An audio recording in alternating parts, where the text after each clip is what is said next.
On reste dans le domaine de la santé avec la 23e semaine de la santé mentale qui a lieu en ce moment un peu partout en France et notamment à Morlaix. Virginie Poriel, bonjour. Bonjour. Vous êtes chargée de mission santé à Morlaix Communauté. Donc c'est la 23e édition de cette semaine de la santé mentale. Alors pourquoi Morlaix Communauté a-t-elle choisi de suivre le mouvement et donc d'organiser des événements au cours de ces jours de mobilisation ? Parce que la santé mentale, c'est une priorité en termes de santé sur le territoire de Morlaix Communauté. De nombreux acteurs sont impliqués sur cette thématique-là, du fait notamment de l'implantation d'un pôle de psychiatrie conséquent au sein de l'hôpital général de Morlaix. Et du coup, avec des patients qui aujourd'hui résident de plus en plus dans la cité, en fait, et que de nombreux acteurs accompagnent sur de l'insertion sociale et ou professionnelle. Alors du coup, quel est l'objectif de cette mission de la semaine de la santé et d'information, la santé mentale ? Donc la semaine d'information sur la santé mentale, c'est une démarche qui est nationale, portée par une quinzaine d'associations nationales. Et du coup, l'idée, c'est vraiment de pouvoir informer le grand public sur ce qu'est la santé mentale, de dédramatiser, de faire connaître les ressources locales. Alors au programme, il y a des portes ouvertes, notamment sur des structures qui existent et qui font notamment de l'art-thérapie. Oui, en fait, le thème cette année national, c'est donc culture, société et santé mentale. Et donc nous, sur Morlaix, on a décidé de mettre l'accent sur l'expression artistique, donc développée sur le territoire.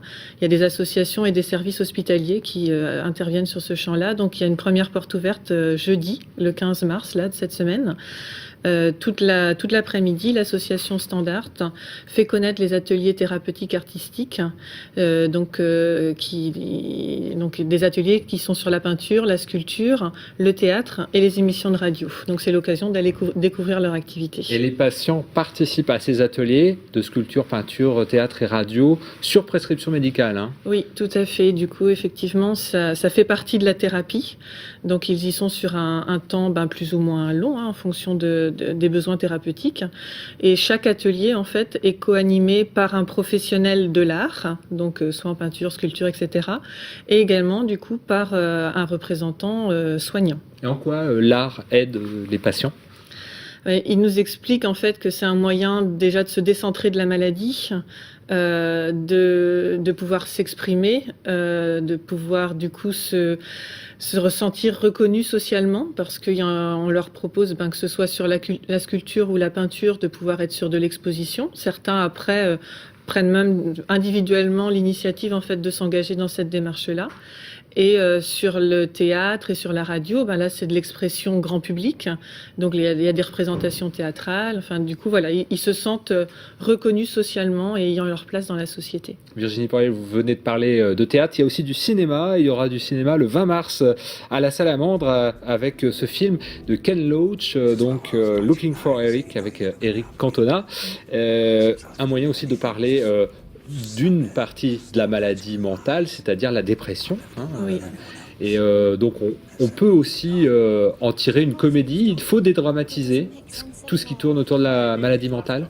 Oui, il faut lever le tabou en fait. Il faut permettre à tous d'en parler, que l'on soit même pas bien, en souffrance psychique, ou que l'on voit dans son entourage quelqu'un qui ne va pas bien et qu'on aimerait pouvoir aider.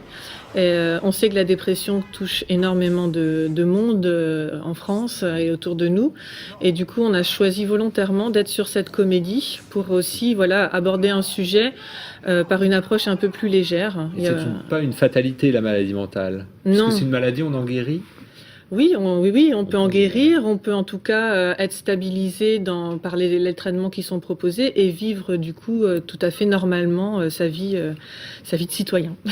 Virginie Poriel, merci d'être venue nous présenter cette semaine de l'information sur la santé mentale. On rappelle qu'il y a aussi des portes ouvertes fin avril, c'est ça ? Oui, au groupe d'entraide mutuelle qui est là par contre un lieu associatif axé sur le lien social pour toute personne en souffrance psychique.